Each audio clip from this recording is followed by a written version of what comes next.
오늘도 여러분 주님 앞에 나와 예배하는 여러분들을 주님의 이름으로 축복하고 사랑합니다. 난이 참 덥다.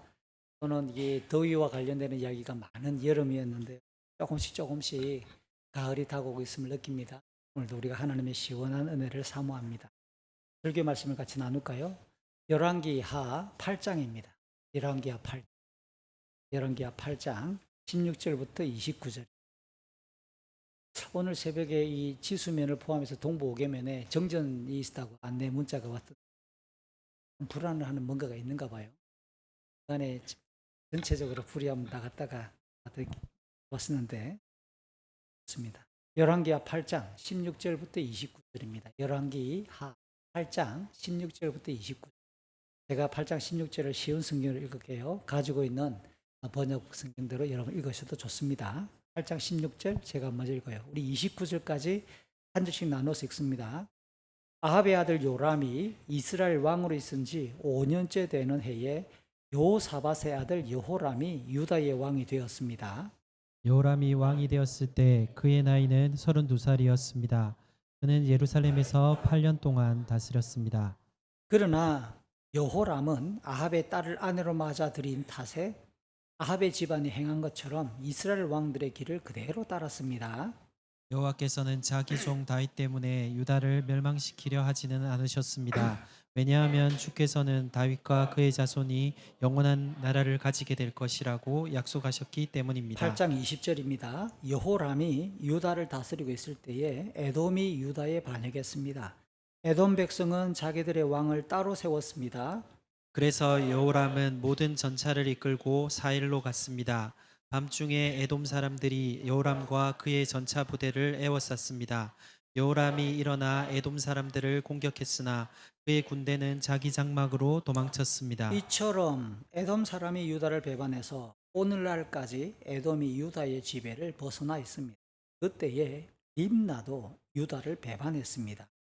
여호람이 한 다른 모든 일은 유다 왕들의 역사책에 기록되어 있습니다. 여호람이 죽어 조상들과 함께 다윗성에 묻히고 그의 아들 아하시야가 여호람의 뒤를 이어 왕이 되었습니다. 아합의 아들 요람이 이스라엘의 왕으로 있은 지 12년째 되는 해에 요람의 아들 아하시야가 유다의 왕이 되었습니다. 아하시야가 왕이 되었을 때 그의 나이는 22살이었습니다. 그는 예루살렘에서 1년 동안 다스렸습니다. 그의 어머니의 이름은 아달랴인데 아달랴는 이스라엘의 오므리 왕의 손녀입니다. 아시아는 아합의 집안이 했던 길을 그대로 따랐습니다. 그는 아합의 집안과 마찬가지로 여호와께서 보시기에 악한 일을 했습니다. 그것은 그가 아합 집안의 사위였기 때문입니다. 아하시야는 아합의 아들 요람과 함께 길르앗 땅 라모스로 갔습니다. 그들은 그곳에서 아람 왕 하사엘과 싸웠습니다. 요람은 아람 사람들과 싸우던 중 부상을 당했습니다. 요람 왕은 그 상처를 치료하려고 이스라엘로 돌아왔습니다. 여호람의 아들이며 유다의 왕인 아하시아가 부상을 당한 아합의 아들 요람을 문병하기 위해 이스라엘로 내려갔습니다. 아멘. 구약 성경을 읽다가 보면 뜻밖의 단어들이 종종 발견될 때가 있어요. 특별히 에스겔 23장을 읽다가 보니까 이거와 연결돼라고 하는 단어가 등장합니다. 이게 뭐냐면 이스라엘이 하나님의 백성으로 초대를 받아 하나님의 백성이 되는 예식을 진행한 것을 우리는 출애굽기를 통해 언약식이라고 말을 합니다. 언약이라고 하는 것을 통해 하나님과 곧 사람들 사이에 약속을 맺은 것을 언약이라고 하는데요. 하나님이 언약을 통해 네가 나의 백성이고 나는 너의 하나님이 되겠다라고 약속을 하는 거예요. 그러면 자연스럽게 하나님이 우리 하나님이다. 하나님을 신앙하고 하나님을 믿고 하나님을 예배하며 살아가는 삶이 이어지겠지요. 그런데 이와 같은 신앙생활을 부부관계로 묘사하더라는 거예요. 이스라엘이 하나님의 언약을 맺어 이스라엘이 하나님의 백성이 되어졌는데 그들이 결국 하나님의 언약에 불순종하고 불경건하고 불의한 대가로 그들이 나라가 망합니다. 나라가 멸망을 해서 멀리 먼 다른 나라로 흩어져서 포로로 끌려가는 이야기가 구약의 마지막 장면을 우리가 기억하고 있는 내용이에요. 근데 에스겔이 23장에서 이렇게 말해요. 북이스라엘 수도 사마리아 남쪽 유다 왕국의 수도 예루살렘을 각각 오홀라, 오홀리바 두 여자의 이름을 붙여서 언니와 여동생, 자매지간으로 비유를 했고, 그런데 그들이 왜 망했는가라고 말할 때 이 자매들이 온갖 음란한 짓을 했고 우상을 섬김으로 자기 몸을 더럽혔다라고 한 장 전체를 걸쳐서 할애해서 설명하는 게 에스겔 23장입니다. 그러면서 에스겔 23장 30절 31절을 보면 이미 북이스라엘이 멸망을 했습니다. 남유다는 멸망하지 않고 살아있는데 그들이 또 똑같이 북쪽에 있는 자기들의 동족 이스라엘이 멸망한 것을 알면서도 그들이 돌이키지 않는 장면을 에스겔 23장에서 이렇게 말하는 거예요.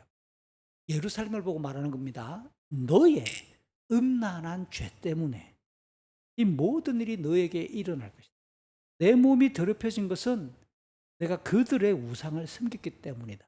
언니의 길, 북이스라엘을 말하는 언니의 길을 그대로 갔기 때문에 너도 언니가 받은 심판을 받게 될 것이다. 죄를 짓고 하나님이 아닌 우상을 섬기는 것을 음란한 짓, 곧 결혼을 한 아내가 남편 외에 다른 남자와 바람이 나고 외도한 것으로 하나님이 구약에서 비유하고 있다는 거예요.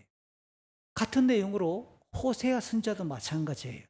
이 호세아 선지자가 북이스라엘 향하여 활동을 하고 있는데 하나님의 말씀대로 난데없이 부정한 여인, 굉장히 바람기가 잘 날이 없는 이 부정한 여인을 그렇게 아내로 데리고 살아라고 하면서 혼인을 이야기합니다. 그래서 선지자가 하나님의 말씀대로 부정한 여인을 아내로 맞아 혼인했고 자식들을 낳았어요. 그런데 이 아내가 과거의 그 바람기가 사라지지 않아요. 혼인해서 아들들까지 자녀까지 낳았는데 남편 놔두고 멀쩡한 남편 놔두고 또 다른 외간 남자를 만나러 아예 집을 떠나 나가버렸다는 거예요. 이런 상황에서 하나님이 호세아에게 뭐라고 말하느냐? 다시 너의 아내를 데리고 와서 사랑하라. 이게 호세아에게 주신 하나님의 말씀입니다. 그래서 호세아가 이미 다른 여자를 사랑해서 갔다가 심지어 종이 되어 있어요. 포주에게 사로잡혀가지고 그냥 다른 남자의 종살이를 하고 있는 이 아내를 보고 몸값을 지불하고 그 아내를 다시 데려와 사랑했다. 이게 호세아 1장과 3장이야. 이게 이런 일이 가능할까? 라고 할 때 호세아 3장 1절 하나님께서 호세아에게 하시는 말씀입니다. 너는 가서 내 아내를 다시 사랑해 주어라. 그녀에게는 사랑하는 자가 있으며 너에게 부정한 아내였다. 그러나 이스라엘 백성이 다른 신들을 섬기며 건포도빵을 좋아하더라도 내가 그들을 사랑했듯이 너도 그녀를 사랑해야 한다. 제가 에스겔과 호세아의 이야기를 굉장히 격한 구약 성경의 교훈들이에요. 그럼에도 불구하고 이 두 가지 이야기를 꺼낸 이유는 뭐냐? 우리가 하나님을 믿는 신앙이 어떤 것인가를 잘 설명하고 있는 이야기이기 때문에 다시 말해 하나님과 맺은 언약, 하나님의 백성이 되고 나는 하나님을 믿는다라고 말하는 이 신앙생활을 구약 성경은 혼인관계, 부부가 된 것으로 빗대어서 말하고 있는 거잖아요. 그러니까 하나님을 믿는 언약의 백성 이스라엘은 하나님 향해서 어떤 사랑을 가져야 된다? 순결한 사랑. 마음이 나뉘어지면 안 돼요. 사랑이 갈라지면 안 된다고요. 온전한 사랑을 하나님께 드려야 된다고 하는 것을 가르쳐주는 대표적인 사례들입니다.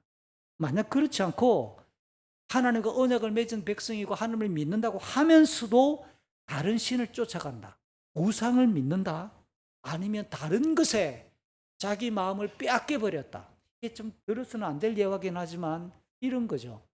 아니 혼인한 남자가 요즘 그런 재미나는 동영상들이 왕왕 있어요. 이게 너무 게임을 좋아해가지고 이게 헤드셋을 딱 끼고 컴퓨터를 켜놓고 열심히 게임을 합니다.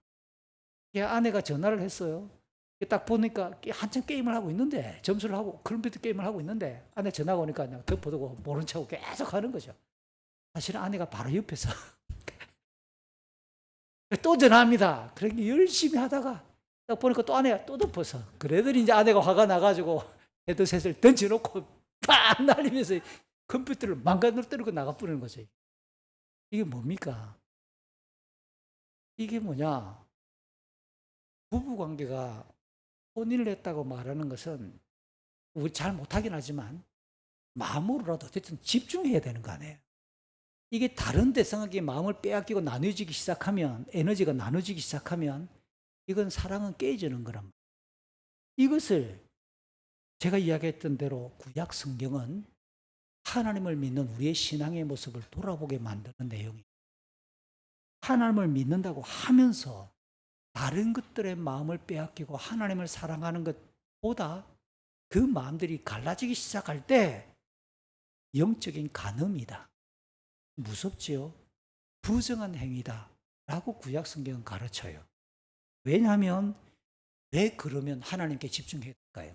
그 하나님이 창조주이시기 때문에, 우리를 지으시고 우리의 생명의 주인이시기 때문에. 두 번째, 이스라엘에게 적어도 그들이 이스라엘이 이집트에서 혹독한 노예살이를 할 때, 종살이를 할 때 그들을 하나님의 전폭적인 능력으로 그 노예살이로부터 끄집어내었던 참되고 유일한 해방자, 구원자이시기 때문에 그 하나님을 믿는다라고 말하는 이 신앙은 온 마음과 뜻과 힘을 다해서 순결하게 사랑하라. 이게 신명기 6장 4절 5절입니다. 같이 한번 읽어볼까요? 이스라엘 백성들이여 들으시오. 우리 하나님 여호와는 오직 한 분뿐이신 여호와시오. 여러분의 하나님 여호와를 마음과 뜻과 힘을 다하여 사랑하시오. 오늘 함께 읽었던 이 본문이 이와 같이 하나님을 온전하고도 순결하게 사랑해야 될 이스라엘 백성임에도 불구하고 딴 데 마음을 빼앗기고 있는 영적 간음과 부정한 행위와 관련되는 두 장면을 우리에게 소개해 줍니다. 곧 남유다의 여호사밧이라고 하는 왕이 죽고 난 이후에 그 왕위를 이었던 여호사밧의 아들 여호람과, 여호람도 죽고 나서 여호람의 아들 아시야가 왕이 되는데, 이 여호람 왕과 아시야 이 두 왕의 이야기를 우리에게 소개해요.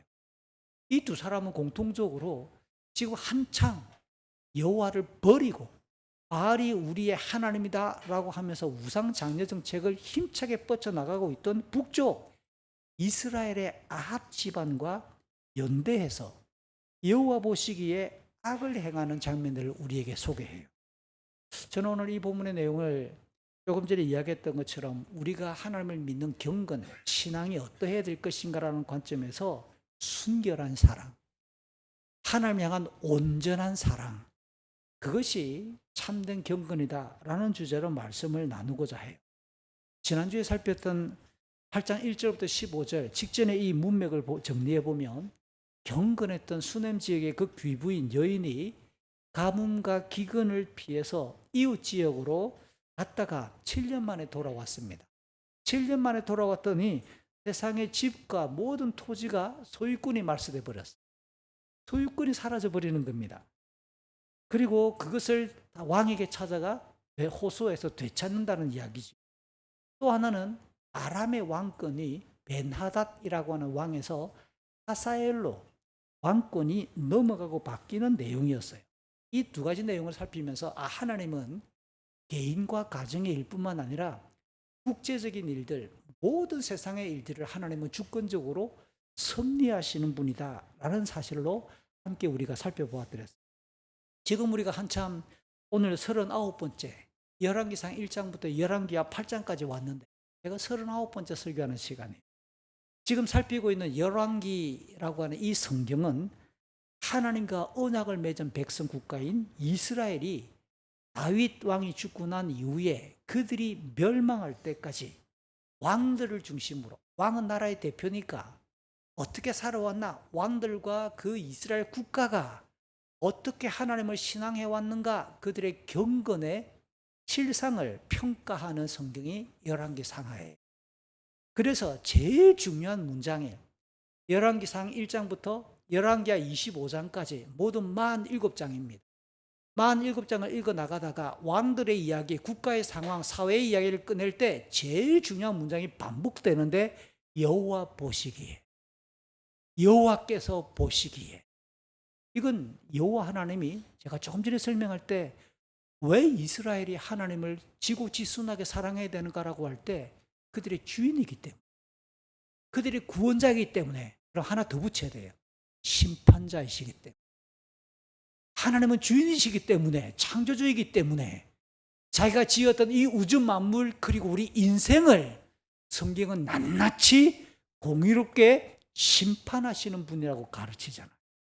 그래서 그 하나님의 심판을 상징하는 문장이 여호와께서 보시기.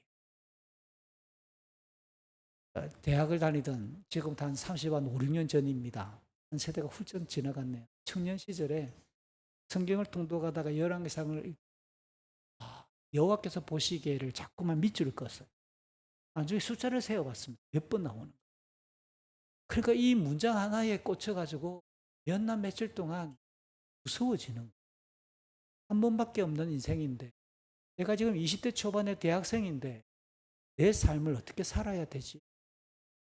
하나님 앞에 부끄럽지 아니하고 하나님께서 내 인생을 심판하실 때에 심판하실 것이 분명한데 나는 어떻게 살아야 되지?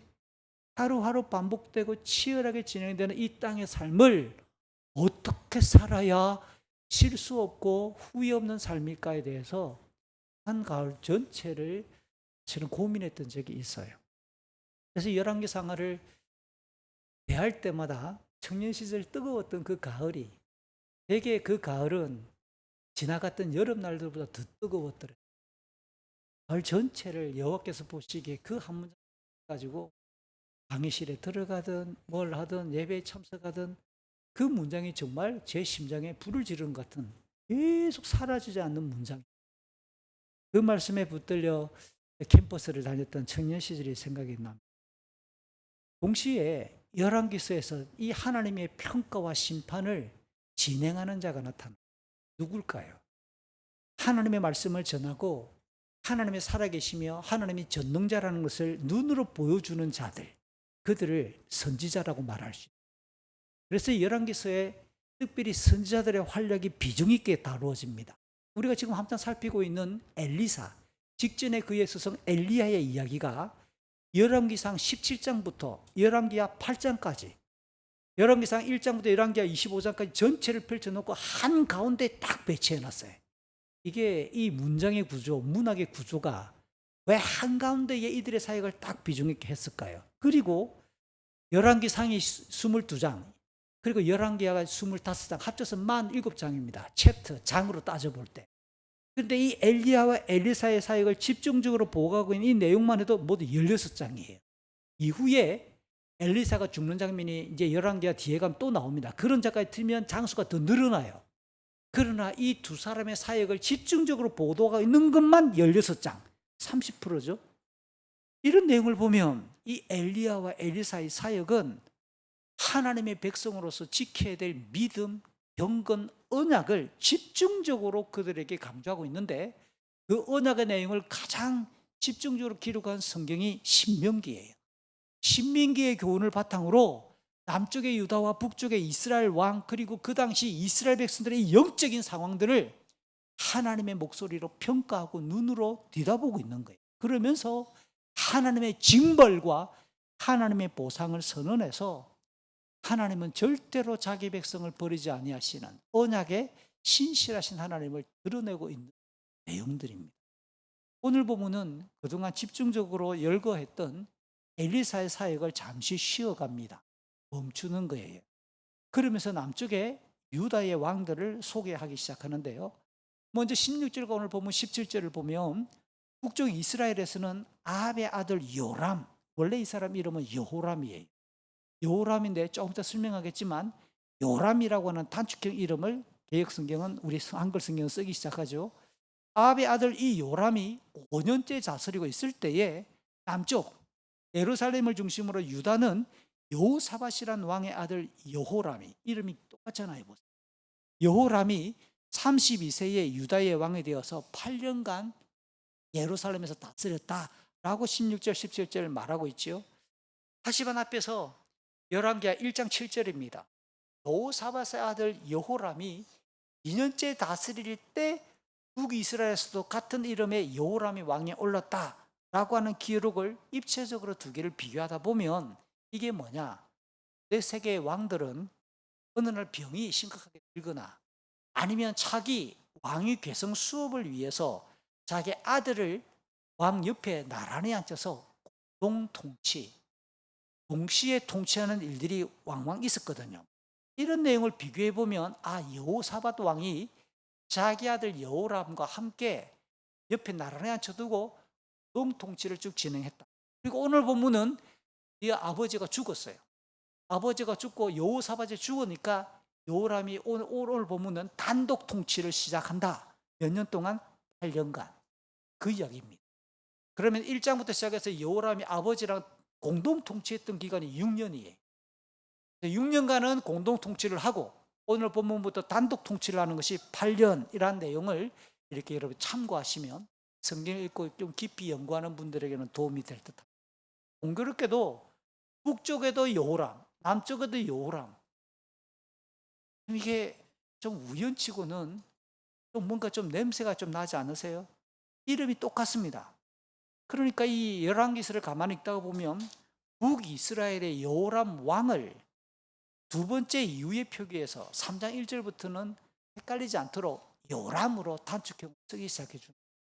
이름이 똑같은데 헷갈리니까 북쪽은 요람, 남쪽은 요람 이렇게 축약된 형태의 이름을 열왕기하 3장 1절부터 표기하기 시작했다는 겁니다. 아무튼 이들의 남북의 왕들의 이름이 똑같아 동일하다라는 것은 그저 우연이라고 단정하기에는 18절 이후 뒤따르는 내용이 너무 선명한 근거가 나타나는 거예요. 18절을 보니까 이 남유다의 여호람이 북쪽 집안 아합의 딸을 아내로 맞아들여 아합의 집안이 행한 것처럼 이스라엘 왕들의 길을 그대로 따랐다라고 이 평가하는 말씀이 18절에 나옵니다. 이게 뭐냐? 북이스라엘 왕 아합의 아들 여호람과 그러면 남유다의 여호람은 어떤 관계죠? 처남과 맺어 관계입니다. 느낌이 옵니까? 이렇게 지금 인척 관계란 말이에요. 이름만큼이나 이 두 집안에 지금 상당히 이 결혼 관계, 혼인 관계를 중심으로 유착되어져 있는 유대 관계가 굉장히 친밀한 상태구나라는 것을 보여줍니다. 자연스럽게 남쪽 유다는 북이스라엘의 정책을 검증 없이 수용하고 동반자의 길을 걸었다고 18절은 말해주는 겁니다. 그동안 아합 집안이 강력하게 확산시켰던 여호와가 더 이상 우리의 하나님이 아니야, 바알이 우리의 하나님이야 라고 선언했던 바알 숭배 정책도 당연히 남쪽에 지금 흘러 들어와 포함되어서 똑같이 수용되고 확산되고 있는 분위기겠지요. 그래서 남유다의 왕들 중에 이 기록이 최초로 북이스라엘 왕들의 길을 그대로 따랐다라고 하는 불명예스러운 평가가 남유다의 여호람에게 딱 붙어버린 거예요. 이 평가는 두 가지 면에서 살펴볼 죄입니다. 하나는 언약의 하나님 여호와를 경외하는 신앙 대신에 우상 숭배를 장려함으로써 백성들로 하여금 언약에 불충실하도록 안내하기 때문에 죄인 거예요. 자기만 죄 짓는 게 아니라 함께하는 공동체 전체, 나라 전체에 백성들 전체를 도탄에 빠뜨리기 때문에 심각한 죄라는 거예요. 북이스라엘의 초대왕 여로보암이 금송아지 우상을 만들어가지고 백성들에게 안내하며 섬기게 했잖아요. 율법이 정했던 시기가 아니라 비슷한 날짜를, 짝퉁 날짜, 유사한 날짜를 정해서 절기로 지키게 했고, 레위 지파의 아론 자손이 아니라 일반 손을 들고 자원하는 일반인들을 전부 제사장으로 세우는 등의 범죄로서 백성들을 잘못 인도했던 내용이 열왕기상 12장과 13장에 언급되었더랬습니다. 그 이후에 등장하는 북이스라엘의 왕들은 예외가 없어요. 한 명도 예외 없이 왕이면서 백성들에게 여호와 하나님을 떠나버리게 만든, 여호와 언약 신앙을 떠나고 우상 숭배의 길을 걷도록 자극하고 안내하고 있다라는 것이 북이스라엘의 역사였거든요. 그런데 그 북이스라엘 왕들의 길을 지금 여호람이 따라 걸었다라고 말하니까 남쪽 유다의 이 여호람 왕도 여호와 하나님을 경외했던 그 다윗을 모범 삼지 않고 그들의 길을 똑같이 따라 걸었다라고 18절은 말하니까 백성들로 하여금 영적으로 빠지게 만드는 거예요. 또 하나는 이 18절을 가지고 어떤 죄를 지적할 수 있는가? 언약 백성을 다스리는 왕이 무슨 일을 해야 될 것인가? 왕직의 본질에서 벗어났다라는 것도 그 개인에게 심각한 죄입니다. 하나님의 언약 백성을 다스리는 왕은 신명기 17장에 보면 율법을 가까이에 두고 여호와를 두려워해서, 중요한 단어입니다. 여호와를 두려워하는 것. 그리고 율법의 교훈대로 통치하라라고 율법이 명령했습니다. 그러면 이 왕이 율법의 교훈에 따라 어떻게 백성을 통치해야 될까요? 라는 이 질문에 상식적인 대답이죠. 하나님이 영원하시고 하나님이 가지고 있는 그 속성 성품을 반영해서 백성들을 다스려야 돼요. 사무엘하 8장 15절, 그리고 시편 89편 99편, 그리고 미가 3장 1절들로 보면 하나님이 어떤 분입니까? 하나님은 의와 공평이 가득하신 분이고 사랑과 신실하심이 충만하시다 하나님. 그래서 자연스럽게 왕이 해야 될 역할은 공의롭게 백성들의 죄성을 견제시키고 억울함을 풀어줄 수 있는 사람, 이게 이스라엘 왕이 해야 될 일이에요. 연약한 자를 향해서는요, 인애를 시행하는 것이 왕이 마땅히 감당해야 될 직무란 말이에요. 그런데 북이스라엘 왕들처럼 율법을 버리고 우상 숭배의 길을 걸으면 어떻게 될까요? 필연적으로 공의로움 대신에 불의와 억압이, 인애함 대신에 탐욕과 착취가, 정직 대신에 거짓과 불법이 성행한다고 하는 것을 호세아나 아모스가 북이스라엘을 대하여 사역했던 선자들의 글을 통해 공적으로 발견합니다. 개인적으로도 죄고 다른 사람을 죄악에 빠뜨리게 하니까 백성 전체를, 나라 전체를 도탄에 빠뜨리니까 죄죠. 아무래도 이런 일이 왜 벌어졌을까요? 그 아버지 여호사밧 왕을 열왕기상 22장 43절에서 하나님을 경외하고 하나님 보시기에 의롭다라는 평가가 한 줄 있는데, 그의 아들 여호람은 이런 일이 하나님을 잘 믿어왔던 사람 여호사밧이 중간 이후에 어느 순간 세계관이 무너지고 경건이 흩어지기 시작하니까 아합의 딸과 아들이 혼인하게 되는 거예요.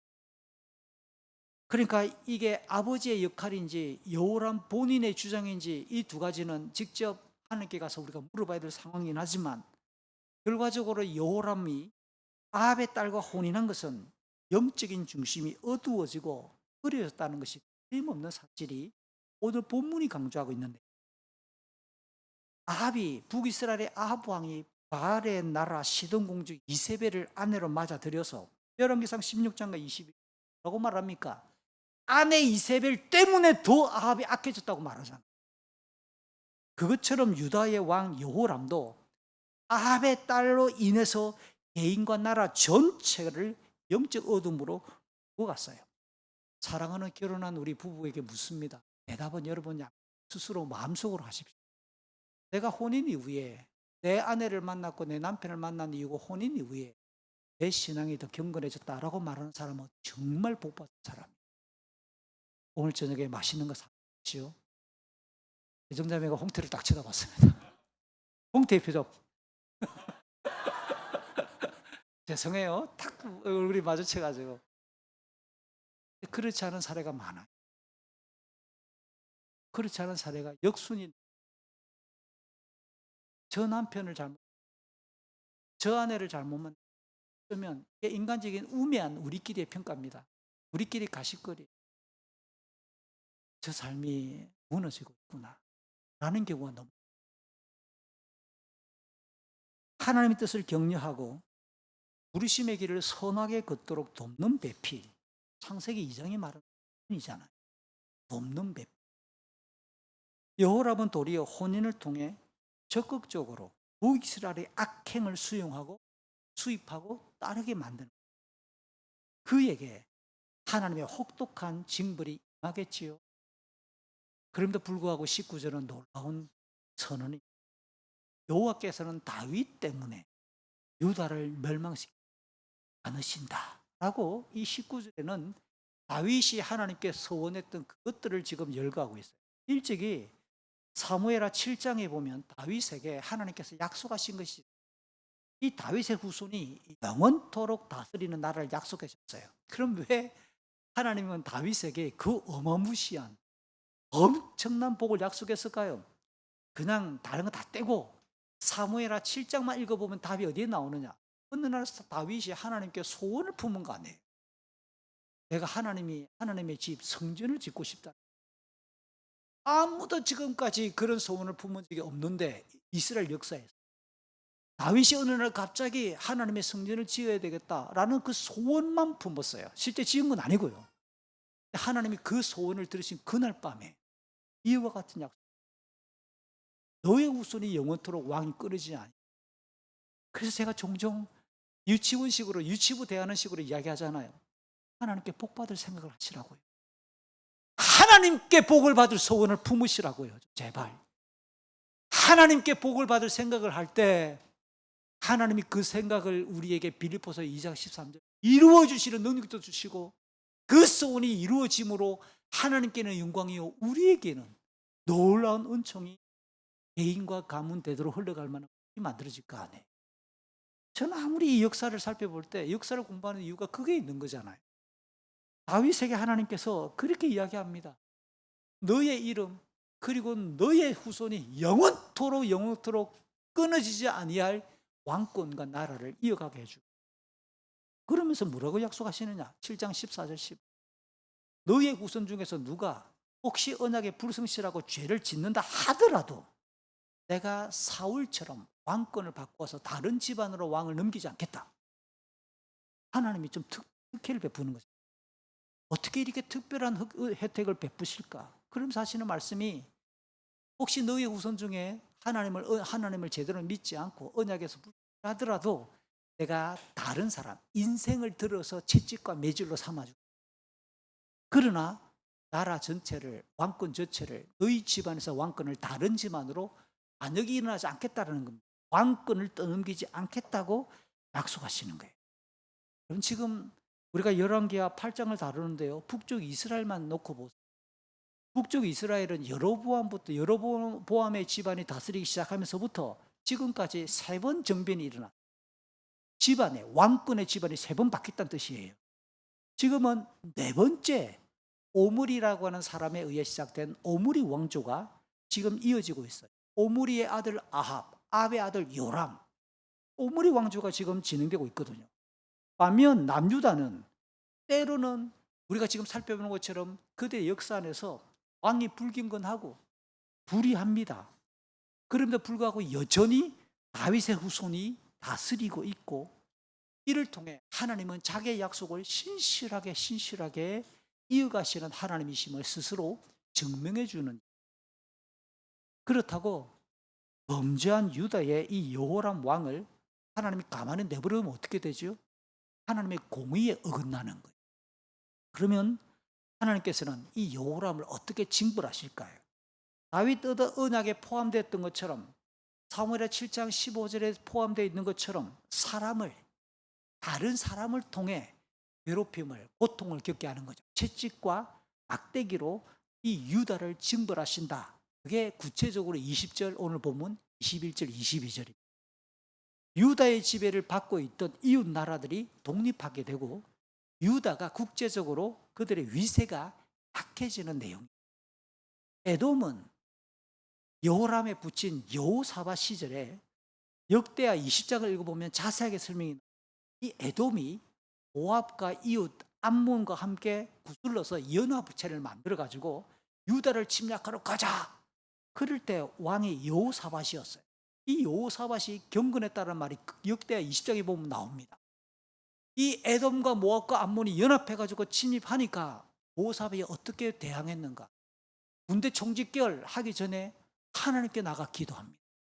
하나님이여, 언약의 백성 이 땅을 향하여 대적들이 연대해서 쳐들어옵니다. 어떻게 해야 되겠냐? 하나님께 나아가 모든 백성들과 더불어 금식하며 기도합니다.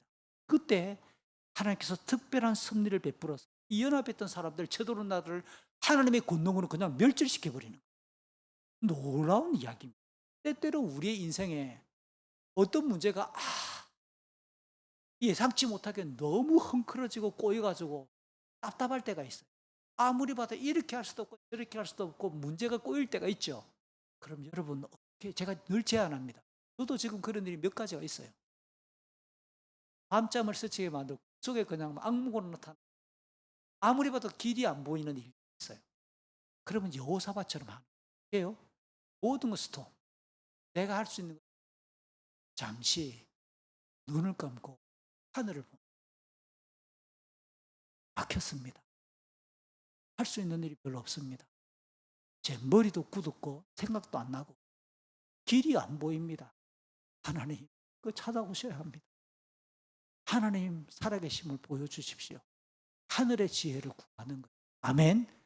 여호사밧이 역대하 20장에서 그렇게 기도하며 하나님께 나갔을 때 하나님께서 그렇게 해가지고 쳐들어왔던 연합국이 스스로 무너지게 만들어버린 거예요. 하나님께서. 이게 은혜고 하나님의 능력을 경험하는 거예요. 그래서 종종 이야기하잖아요. 기도하지 않는데 어떻게 하나님의 은혜를 경험합니까? 여러분, 기도하지 않는 사람은 옆에서 볼 때 하나님이 기적이고 은혜다고 말하는데 본인은 그렇지 은혜지 그냥 넘어가요. 감동이 없다고요. 분명히 하나님이 베푸신 손길임에도 불구하고 기도하지 않는 자는 그 은혜의 강도가 약해요. 그냥 지나가요. 그냥 일어나는 일이라고 생각한단 말이에요. 그냥 일어나는 일은 없어요. 우리가 은혜 찬송하잖아요. 눈을 뜨는 것도 은혜인데, 우리가 아침에 일어나 밥을 먹고 교회당에 앉아있는 이 시간도 은혜인데 믿습니까? 저는 믿어요. 하루하루의 생명이 이어지는 것도 은혜인데 이게 은혜라는 감각이 없으니까 기도하지 않는데 어떻게 그게 은혜인 줄 알겠어요? 그냥 그래도 더 못된 사람은 자기가 선택을 잘했다고 됐다고 생각해. 오래 못 가요. 장담컨대 그 오래란 말은 몇 년이 될 수도 있고 몇 세대 못 가요. 그렇게 끝이 안 좋을 거예요. 하나님의 은혜가 이 여호사밧에게 그렇게 역대하 20장에서 임해서 다시 열왕기상 22장으로 돌아오면 어떻게 결과적으로 열왕기상은 설명해 놨느냐. 이 여호사밧이 에돔에 왕을 세우지 못하게 하고 총독을 직접 파견해서 다스리게 만들었던 식민지가 에돔이에요. 그런데 여호람 이 왕 시절에 에돔이 지금 반역을 했고 오늘 우리가 읽었던 20절 21절 읽어보니까 에돔이 자기 왕을 따로 세웠대. 다시 말하면 이제 독립을 선언한 거 아니에요. 여호람은 유다의 모든 전차를 이끌고 이놈들 봐라 반역을 했네. 그래서 에돔을 정벌하러 이 여호람 왕이 이 여호람은 지금 아버지처럼 기도한다는 내용이 없잖아요. 그냥 전차들을 모든 유다의 전차를 다 총집결시켜서 에돔을 정벌하러 출동했습니다. 근데 한밤중에 에돔의 군대가 야밤에 여호람과 이 전체 부대를 포위합니다. 자다가 벌떡 여호람이 일어나 얘들아 저놈들이 야밤에 기습했다 치자 했더니 이 유다의 군사들이 전부 다 도망을 가버렸어요. 한밤중에 겁을 먹고 각자의 장막으로 도망을 해버려서 이 여호람이 한번 제대로 싸워보지도 못하고 후퇴했다. 그래서 에돔은 이후로 유다의 지배를 완전히 벗어났다. 이게 오늘 22절이에요. 이 에돔의 반역은 어떻게 이어질까요? 유다의 영향력 아래에 있던 나라들에게 자극이 또 되었겠지요. 그래서 림나도 유다를 배반했더라. 열왕기서에 이 짧은 림나도 유다를 배반했다라는 말이 21절 끝에 붙여놨는데 림나가 어디인지 제가 설교를 하다가 성경 지명사전, 성경 지도사전 여러 개를 살펴서 고민을 해봤어요. 그랬더니 림나라고 하는 마을에 대해서는 여러 개가 나와요. 그런데 오늘 본문과 어울릴 만한 림나가 어디인지 딱 결정하기가, 그리고 제가 개인적으로 설교를 하며 참고하는 유수한 학자들의 책에도 림나에 대한 멘트가 없어요. 여기에 아니 성경에 들어있는 이 문장이 중요해 보이는데 왜 이게 멘트가 없고 해석이 없지? 그러다가 제가 깜짝 놀랄 만한 열왕기하 뒷장을 가면 23장, 24장은 유다가 멸망하는 장면. 유다가 멸망하는 장면에 리블라, 개역 성경이나 쉬운 성경은 리블라라고 하는 단어가, 리블라라고 하는 단어를 히브리 성경을 딱 펼쳤더니 림나, 오늘 보면 림나 스펠링이 똑같은 거예요. 아, 이 림나를 영어로 번역하고 라틴어로 번역하는 과정에서 비슷한 발음으로 리블라라고 개역 성경이나 한글 성경 썼는데 히브리 성경은 똑같은 단어예요. 똑같은 지명. 여기에 제가 오늘 개인적인 해석 덧붙여 봅니다. 만약에 이 열왕기 하 23장에 나오는 림나랑 오늘 부분의 림나가 동일한 지명이다 그렇다면 똑같은 지명이 아니라 해도 같은 글자를 가진 동명이지 이 지명은 의미가 있는 거예요. 왜요? 제가 설명했던 것처럼 열왕기하 23장 31장에 이 림나로 표기되어 있는 리블라는 어떤 곳이냐? 유다의 마지막 왕 시드기야가 바빌로니아에게 포로로 잡혀가지고 가나안 땅 북쪽인 이 림나로 끌려갑니다. 끌려가서 자기 눈앞에서 자기 아들들 왕자들이 바빌론에 의해 살해를 당해요. 그리고 나서 곧바로 시드기야의 두 눈이 뽑히는 장소, 그게 바로 림나라고 히브리 성경은 기록하고 있다는 뜻이에요. 그러니까 이를 보면 오늘 본문도 유다가 하나님을 떠나고 언약에 신실하지 않아가지고 대적이 독립했던 그 땅이 림나고, 열왕기하 23장에서도 하나님의 언약에 불충실해서 나라가 망하고 왕이 치욕을 겪으며 나라가 하나님의 언약에 불충실해서 멸망을 겪는 상징적인 도시 이름이 림나라고 똑같이 나옵니다.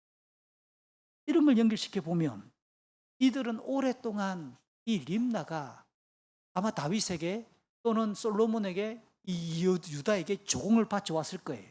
사무엘하 8장을 보면 다윗이 유프라테스 강까지 가나안 땅 북쪽 아람 지역 전체를 정벌했다는 이야기가 나오고, 열왕기상 4장에서는 유프라테스 강까지 아버지 다윗이 정복했던 그 모든 지역들이 솔로몬에게 계속 조공을 바쳤단 말이 나옵니다. 림나는 제가 설명했던 23장에 나오는 림나는 그 유프라테스 강 가기 전 중간쯤에 있는 아람 땅이에요. 이들이 그러면 오늘 본문까지 오랫동안 유다에게 조공을 바쳐왔겠다고 우리가 묵상해 볼 수 있고 짐작해 볼 수 있고, 그러다가 남쪽의 에돔이 멸망했다라고 하는 소식을 들으면서 가나안 땅에서 자기들은 한참이나 멀리 떨어져 있는 북쪽이니까 우리도 그냥 독립해도 되겠다, 독립선언 해버리겠다 라고 이렇게 볼 수 있는 장면. 어쨌든 이 림나는 언약에 불충실한 유다를 향한 하나님의 징벌을 상징하는 지명이 열왕기하 8장, 23장 히브리 성경에는 똑같은 지명이 두 번 나온다. 여호람의 나머지 일은 23절과 24절에서 유다 왕들의 역사책에 그냥 기록되어 있고요. 그는 죽어서 다윗성에 묻혔습니다. 그리고 그의 아들 아시야가 왕의 자리를 잇는 겁니다. 이 여호람에 대해서 역대기 성경을 조금 더 읽어보면 재미있는 구절, 의미 있는 구절이 나와요. 역대하 21장 4절 그리고 13절 이하의 내용을 보니까 이 여호람은 여호사밧의 맏아들인데 왕이 되고 나서 자기 동생들을 모두 칼로 죽여버립니다. 이렇게 참혹한 짓을 벌렸어요. 여기에 대해서 하나님이 여호람에 대해서 징벌하시는데 어떻게 이 사람이 죽어가느냐? 창자에 심한 병이 걸려서 창자에 대한 고통 때문에 2년 동안 심하게 앓고 마지막에는 창자가 빠져나와 죽었다. 이게 역대하 21장에 나오는. 그러니까 이 사람이, 이 여호람이 어떻게 이렇게 괴악한 짓을 왜 왕이 되고 나서 동생들을 다 죽였을까? 여러분, 이게 성경에는 침묵하는 거예요. 다만 오늘 본문은 뭘 끼워 넣느냐? 아합의 딸과 결혼했다. 그래서 그는 악한 길을 걸었다. 그게 뭡니까?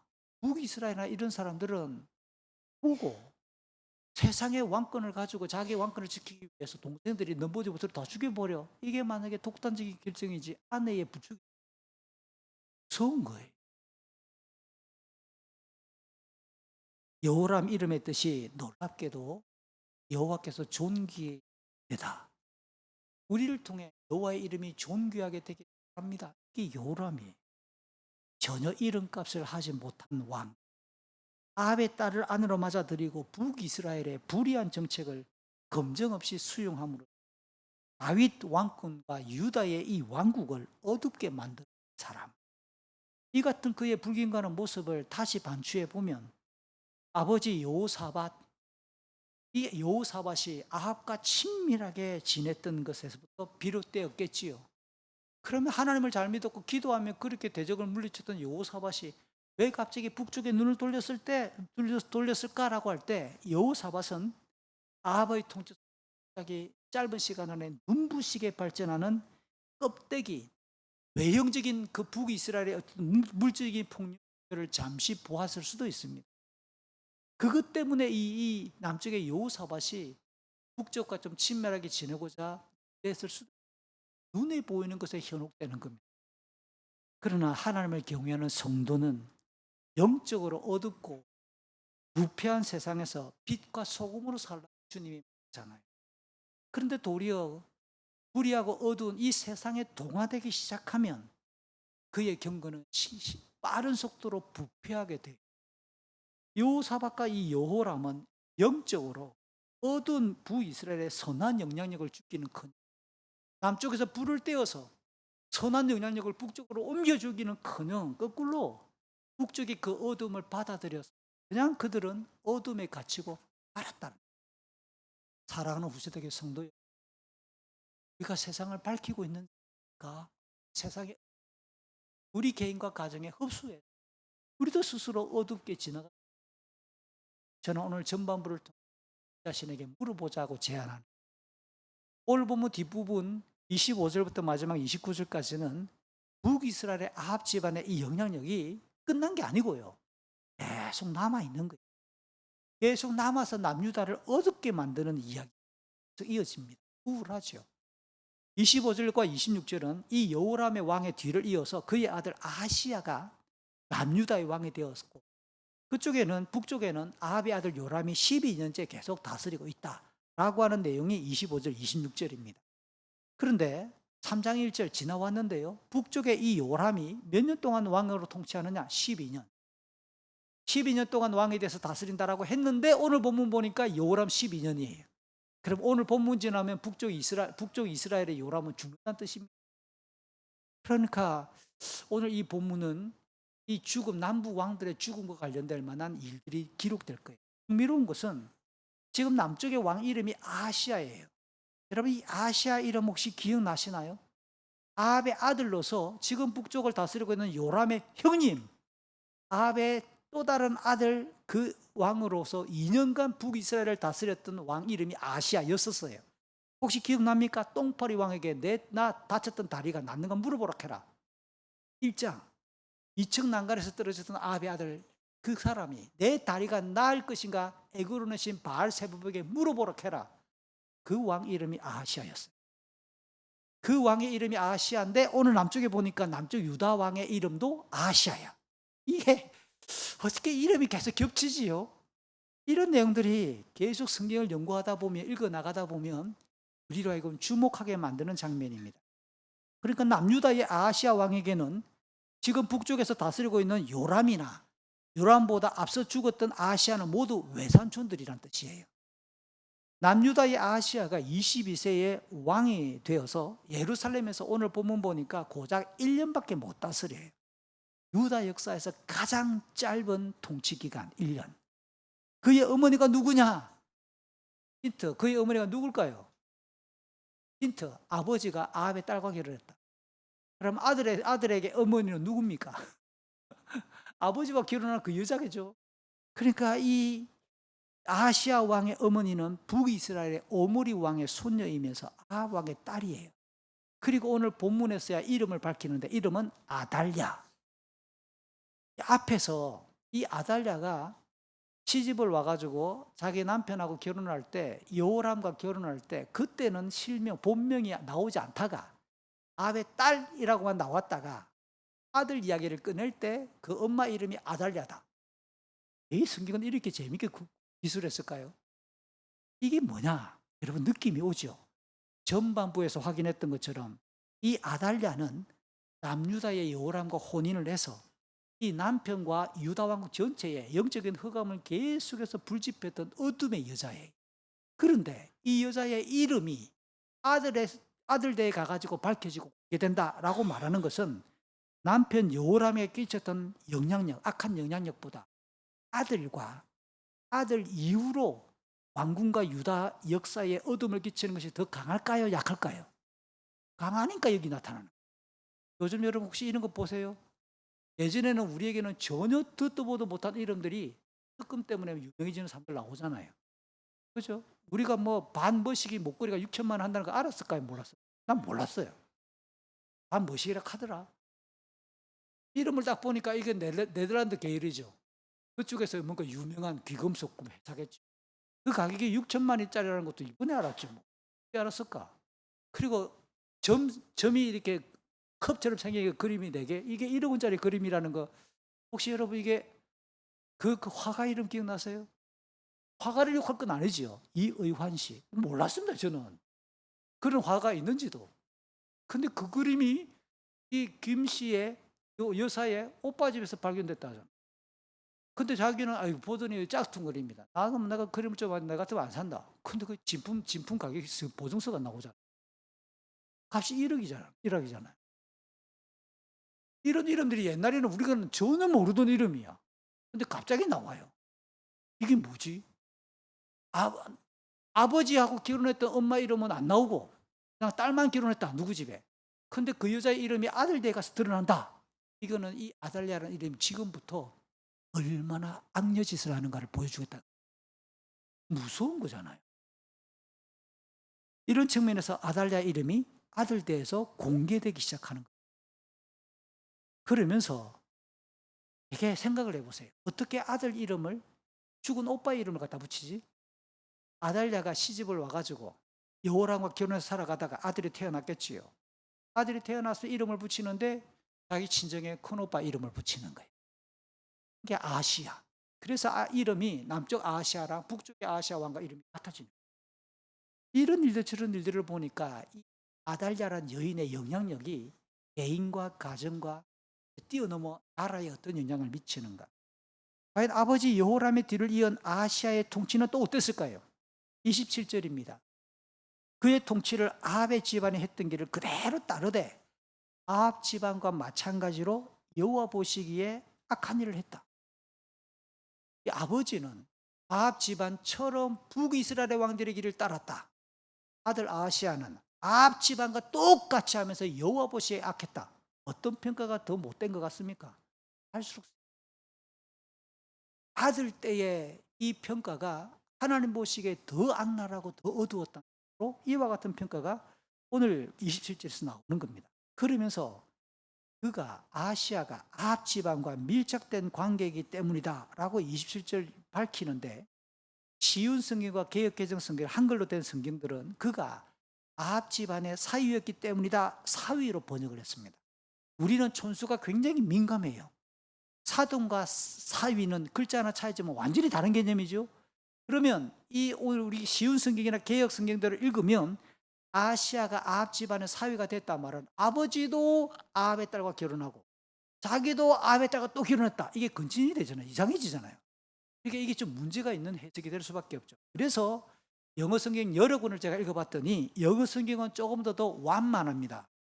영어 NIV 성경을 번역하면 이렇습니다. 그가 아합의 가족과 혼인을 통해 관계되었기 때문이다.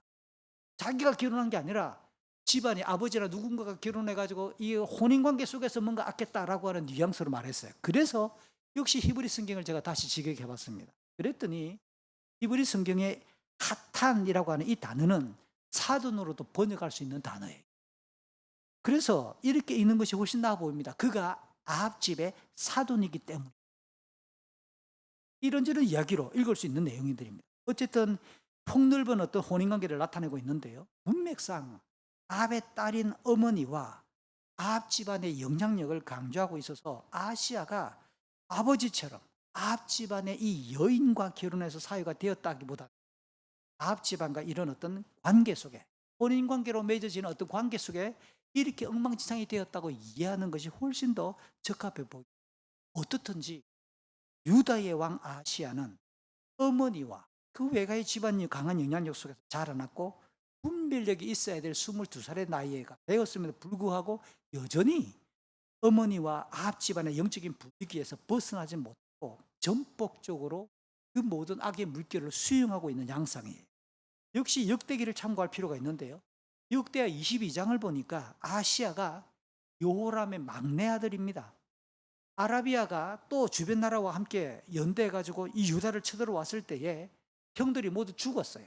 그러니까 남은 여호람의 아들이 자기밖에 안 남아서 그가 왕이 되었다고 역대하 22장은 말합니다. 동시에 그의 어머니 아달랴가 부추겨서 아합 집안들처럼 악한 일을 했다라고 역대하 22장 3절은 명백하게 엄마의 영향이다 라고 말하는 거예요. 이를 보면 남유다의 여호수아밧부터 시작해서 여호람과 아시아로 이어지는 3대 동안 남유다는 적어도 정치적인 면에서 북이스라엘과 지금 소통하고 화친하고 있으니까 갈등이 없어요.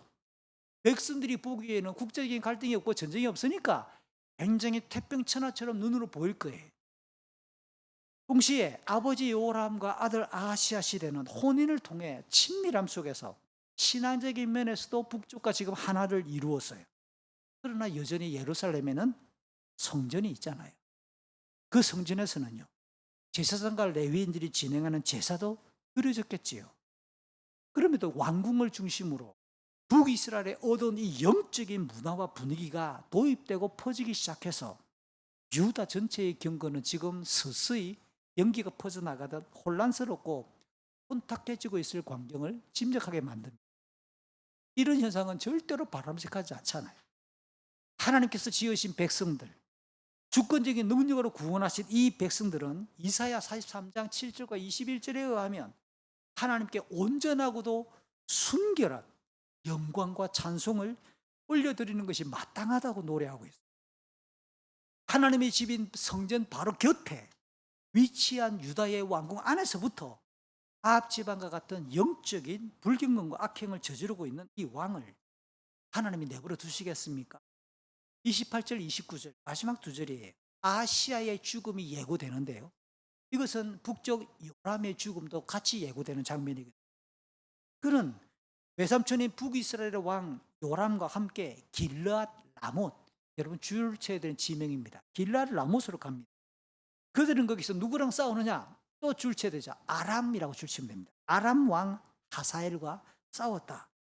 그때 북이스라엘 왕 요람이 부상을 당해서 치료하기 위해 먼저 그 전장을 벗어나 이스라엘로 되돌아왔다라고 나오고요. 아시아도 시간적 간격이 약간 발생했겠지요. 요람을 외삼촌을 문병하기 위해 이스라엘로 내려왔다. 이게 29절의 끝입니다. 여기 제가 줄치라 했던 길르앗 라못, 아람과의 싸움, 그리고 북이스라엘 왕이 부상을 당한다. 이게 어디서 본 그림 같지 않으세요? 이게 열왕기상 22장 코드라고요. 열왕기상 22장에서 북쪽에 아합이 남쪽에 여호사밧을 설득해가지고 어디를 가느냐? 길르앗 라못을 정복하러 가자. 거기서 아람 왕 베나닷과 싸우다가 사실은 아합이 활을 맞아 죽는 거 아니에요. 그러니까 지명이 똑같이 겹칩니다. 싸우는 대상이 왕이 바뀌었을 뿐 나라가 아람이랑 똑같아요. 그리고 왕이 부상을 당하는 그림까지도 똑같아집니다. 그 땅을 되찾기 위해 싸움을 벌이다가 전사했던 이 장면이 열왕기상 22장이랑 오늘 본문이랑 너무 흡사하죠. 그래서 예고편, 다음 주 예고편 9장에서 요람과 아하시아가 같이 죽임을 당해요. 근데 이 죽는 장면은 너무 다르게도 북이스라엘의 장군 예후가 반역을 일으킵니다. 이 예후 장군에 의해 이 두 왕이 같은 날 목숨을 뺏기며 죽음을 맞죠. 놀랍게도 아합의 죽음과 아합의 아들 요람이 죽는 이 양상이 겹치는 것은 열왕기상 21장에서 하나님께서 엘리야를 통해 이미 선언하신 내용이 나옵니다. 아합 집안의 모든 남자가 다 죽게 될 것이다. 아합 집안의 남자. 아합 집안의 남자란 말은 지금 남쪽에 혼인관계와 인친적 관계로 연결되는 것까지도 연결된다면 남쪽의 아하시아, 아합 집안의 남자이기 때문에 죽는 거예요. 이런 내용으로 보면 하나님의 말씀은 너무 무섭지요. 신실하게 심판하시는 하나님, 심판의 칼날이 이렇게 두 왕이 동시에 죽게 됩니다. 역시 역대하 22장 4절을 인용할 필요가 있는데 아시아의 죽음에 대해 아합 집안의 나쁜 충고를 거절하지 못하고 따랐기 때문에 하고 그렇게 한 줄 덧붙입니다. 오늘 보면은 아버지 여호람이 아내 아달랴의 말을 듣고 경건에서 이탈해서 악을 행했던 것처럼 아들 아하시아는 어머니 아달랴와 외가 쪽인 아합 집안의 말을 듣고 노아 보시기에 악을 행함으로써 하나님의 심판을 자초하는 것입니다.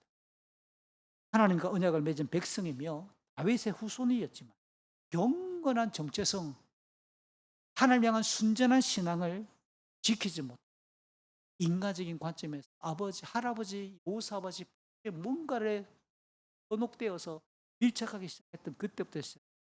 이 세속적인 판단에 영적인 중심을 빼앗긴 나머지 말씀을 가지고 이 사실이 옳은가 틀린가 분별할 힘이 전혀 없다.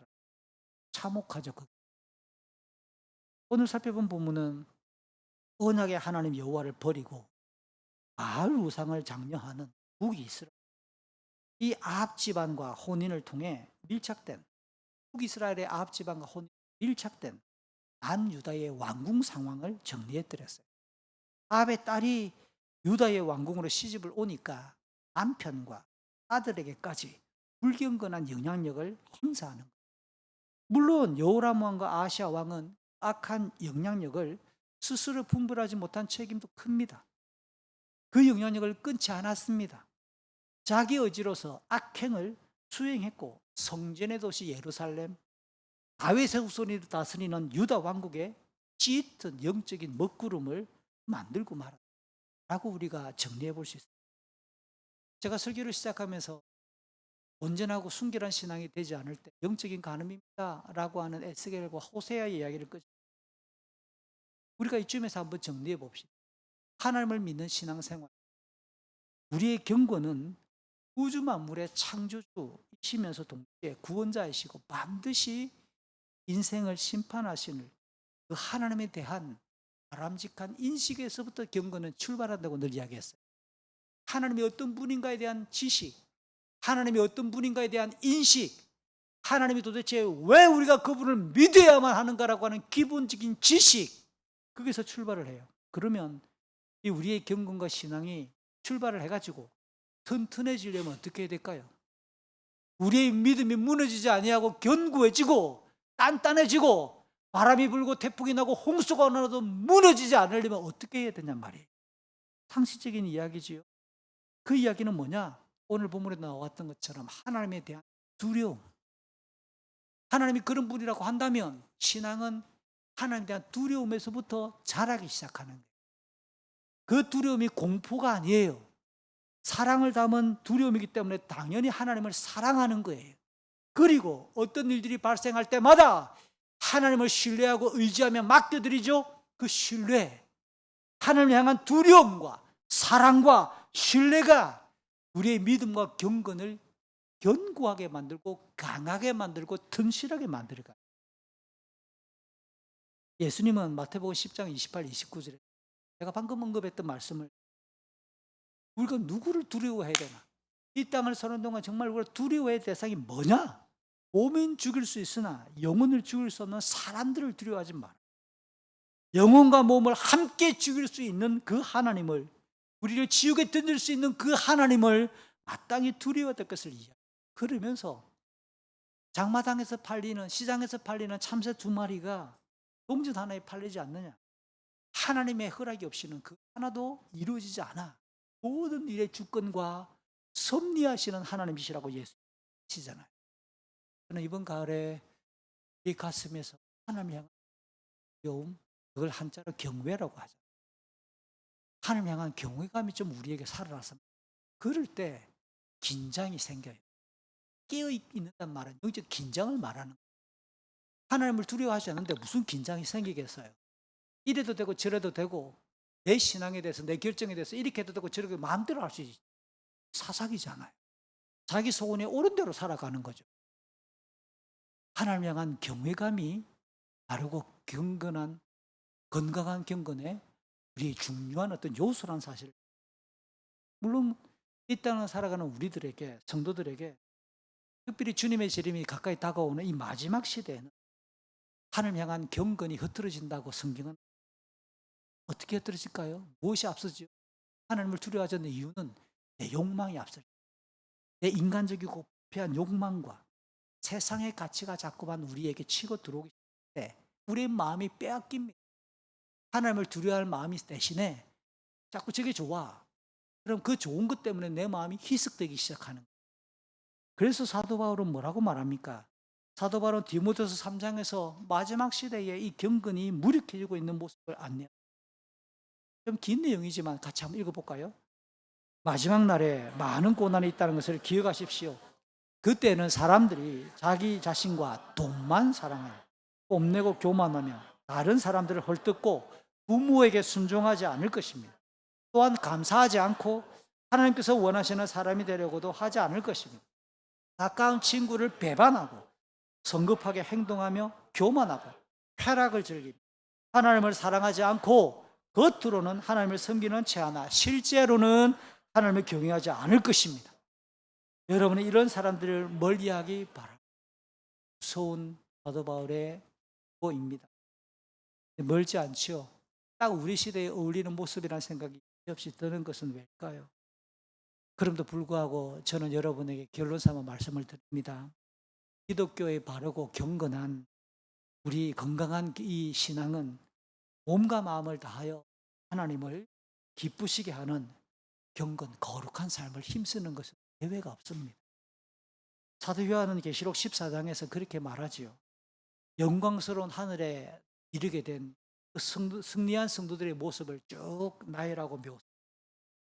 14장 12절에서 이 땅을 살아가는 우리의 경건이 어떠해야 될 것인가? 이 땅에서 치열한 영적 싸움이 벌어지고 있는데요.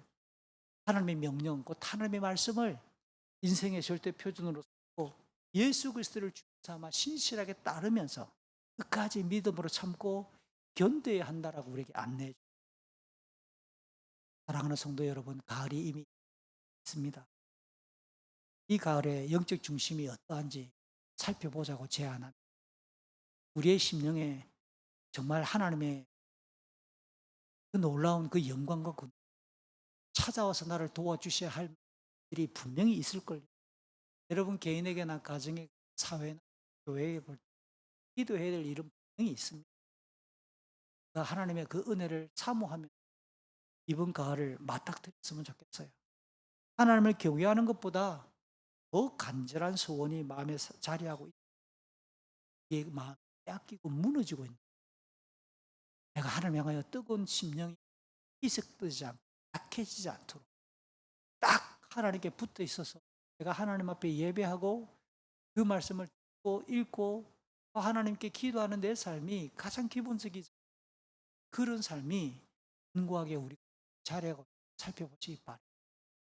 우리 처녀들 중에서 진로를 위해서 고민하고 취업을 위해서 난 시험을 앞두고 있는 처녀들 어디 있죠? 그거 중요합니다. 그것보다 더 중요한 하나님을 향한 경외가. 사랑하는 우리 모두 어른들도 마찬가지. 어떤 일을 결정하고 결단할 때 이게 하나님 앞에 치는 것, 경건이 라는 고민이 우리가 이제 사라지지 않았으면 좋겠어요. 하나님 향하여 온전한 영광과 찬 올려드리는 경건한 가을이 뜨겁게 소망합니다. 이 시간 같이 한번 기도합시다. 말씀을 마치면서 기도 제목을 나눠드릴게요. 이 시간 가을을 시작하면서 우리 성도들과 교회 입장에서 볼 때 중보하고 기도해야 될 우리 성도의 가정과 개인들이 여러 보입니다. 지난주부터 금요 기도회가 시작됐어요. 다시 뜨겁게 기도하기 시작합니다. 우리 중에는 계속 질병 때문에 고통하는 자가 있고요. 병원에 입원 중인 자도 있고 수술을 앞두고 있는 자도 있습니다. 사랑하는 성도 여러분, 우리의 관심의 폭을 나와 우리 가정에서 한 발만 옆으로 나가 살아가는 우리 교회와 지체들 향해서 똑같이 눈물로 기도할 수 있었으면 좋겠어요. 육아한다고 지쳐있을 우리 사모랑 우리 자매랑 우리가 아기를 키워봐서 알잖아요. 그냥 드문드문하게 다 그런 거야 라고 치부하면 저들의 수고와 저들의 고통을 모른 척 정말 따뜻한 눈으로 고생한다고 수고한다고 격려해 주죠. 우리의 청년의 자녀들이 제 갈 길을 찾지 못하고 방황하는 사람들 많잖아요.